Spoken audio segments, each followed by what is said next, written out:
completed.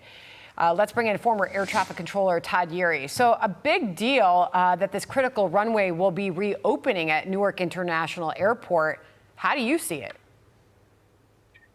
Well, thanks for having me. It is a big deal. If you think about it, we're in early June. School is out. Families are looking forward to taking vacations, and demand for air travel is going to go up. And so it's important to have the busiest runway at Newark back online. And so it's an important move, but it's also very promising as I hear the secretary talking about really what is an all hands on deck call to make sure that we're not only bringing a runway back online, but we're fixing the systemic issues that are plaguing the system even beyond a temporary runway closure. Which, of course, a big part of it is the controllers, as you know very well. This was Sean Duffy at that news conference just a short time ago at Newark Airport talking about exactly that. So the problem we're seeing with controllers, it can't be fixed overnight. It takes time to train up on this airspace. But we've addressed the problem by bringing more controllers to train up in the Philly TRACON that, again, controls Newark here. And over the course of the next months, you're going to see improvements in this airport, in this airspace. Well, we certainly hope so. In the meantime, what concerns do you have? Well, I have questions. I'm not sure they're yet concerns, but one, you don't just come up to speed on airspace overnight. One, if you're transferring even from another facility, you still have to be certified on new airspace, new sectors, new procedures. That's going to take time. But the other question I have is a number of the controllers at Philly TRACON, when we had the outages that affected the Newark airspace, are out on trauma leave. Are they going to return to duty? Is there going to be an extended loss of those controllers, many of them fully certified controllers?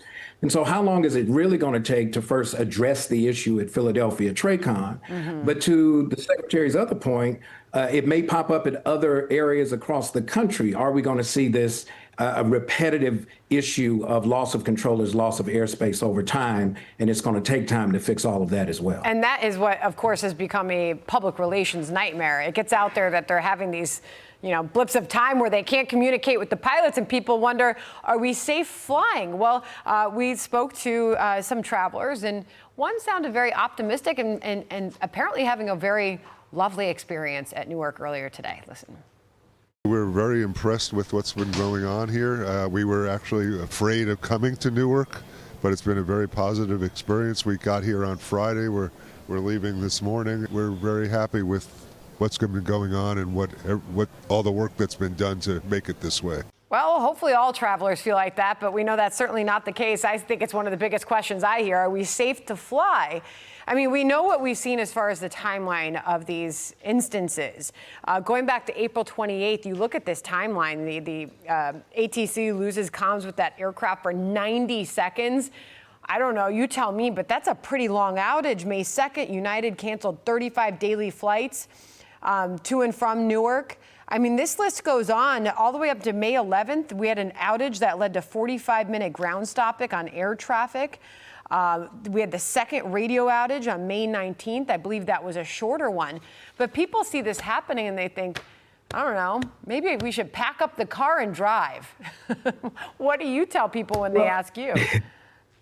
Well, let's think about it. If we pack up the car and drive and we get on the interstate and we see something happen while we're driving, we don't park the car on the shoulder and decide we're going to walk the rest of the way. We become more vigilant and more intentional about how we handle the circumstances. And so what I think you hear from the passengers in Newark is they're appreciative of the effort that's going into it. And we all have to remember there are redundancies built into the air traffic control system. If you lose one radio, you have a backup. You have backups to backups. And so my question is are all of the controllers up to speed on their training to know what to do if you lose a radio, if you lose radar, because there are procedures in place for that. I flew in from Reagan this morning. I'm in Louisville, Kentucky right now. And so I have no hesitation in flying. What I am familiar with is the recognition that the system needs some repair, some serious repair, and everybody needs to be supporting the administration in their efforts and holding them accountable that they deliver on what they say we're going to get. Yeah, I mean, we know the procedures in place, and so far we've seen those pilots be able to carry out those procedures in what appears to be effortlessly in the cases we've seen so far. So that's good. Good to have you on the program, Todd. Appreciate your input. Thank you very much. Hey, Sean Hannity here. Hey, click here to subscribe to Fox News YouTube page and catch our hottest interviews and most compelling analysis. You will not get it anywhere else.